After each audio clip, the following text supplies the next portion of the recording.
Sapa is the biggest city of the mountains along the Chinese border. Vietnam lies on the east side of the Indochina Peninsula. Its shape is like a lengthened S, but local people see it as a reclining dragon. The country is bordered by China, Laos, and Cambodia from the land, and Siam Bay, the South China Sea, and Tonkin Bay from the sea. The land of various surfaces can be divided into 5 regions. The delta of the Red River, originating in China, which is a 3,000 square kilometer triangularly shaped plain. The North Highlands, with various sized mountains and highlands, and the highest peak of Vietnam, Phan Xipant.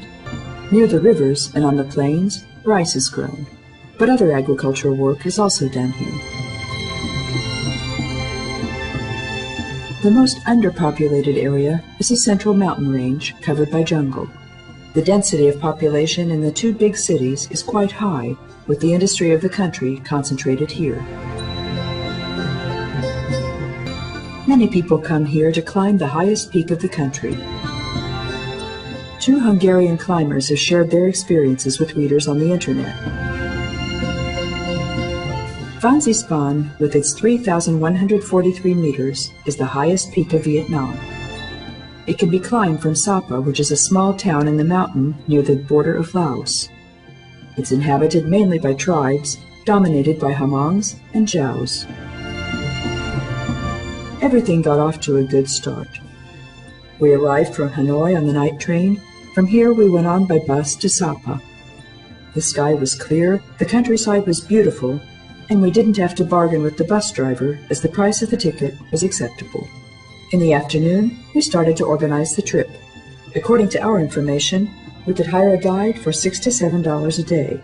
We thought we would ask neither for a porter nor accommodation. We would take tinned food and sleep in a tent.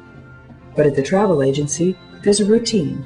That is, for $75, they take you by jeep to the gate of the mountain, the pass, from where you can walk up to the shelter. They bring your luggage, give you hot food and drink. Then the next day, you can climb the peak, then return to the shelter and back home. Instead of this, we went to the nearest village to find somebody who was willing to guide us to the peak. We were able to make an arrangement with somebody. In the morning, we had to arrange some documents, admission tickets to the national park, and insurance. About 9:30, we left for the pass. It was spitting with rain, but it wasn't very cold, and there was very little fog. We covered the first 10-odd kilometers on the concrete road to the pass where the gate of the mountain stood. Meanwhile, we took pleasure in the view, although it was raining more and more heavily. Near the pass, we admired the silver waterfall. The gate of the mountain is made of wood, and there was a building where one of the workers of the national park checked our documents. Wishing us a good trip, he cleared the way for us. By this time, it was pouring down, and fog descended, or we went into the cloud. Anyway, we couldn't see much.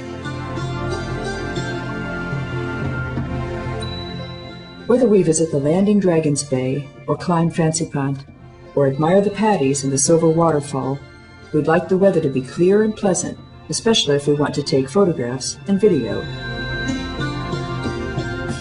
So it's very important to choose the best time to travel to Vietnam. In Europe, those who can afford it go on holiday at least twice a year, and if they don't like winter sports, they escape from the rough European winter. In Indochina, the weather's the best at the time when it's the worst on the continent. There's tropical monsoon climate here, meaning that only 2 seasons alternate with each other. In the summer months, it's unpleasantly hot and there's a lot of rain. It rains almost every day. It's hot in winter too, but the weather's more pleasant and drier. At the embassy, they say, as a matter of fact, there's no good or bad period to visit Vietnam.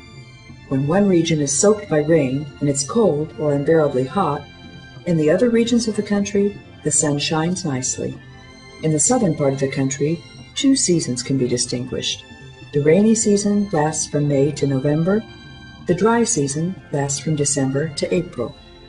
In the middle regions of the country, the weather is dry from May to October and rainy from December to April. The weather in the mountains is somewhat cooler. At night, the temperature may fall below 0. In the north, cool and wet winters alternate with hot summers.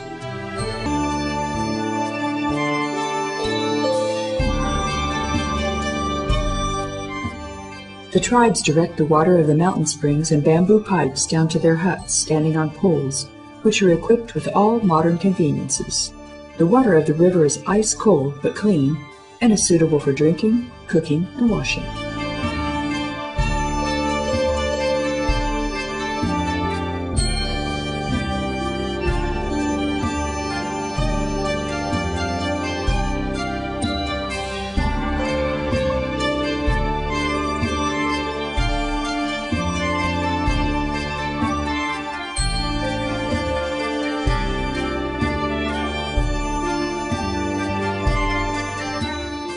The fish in the fast-flowing rivers are the prey of the male members of the tribes.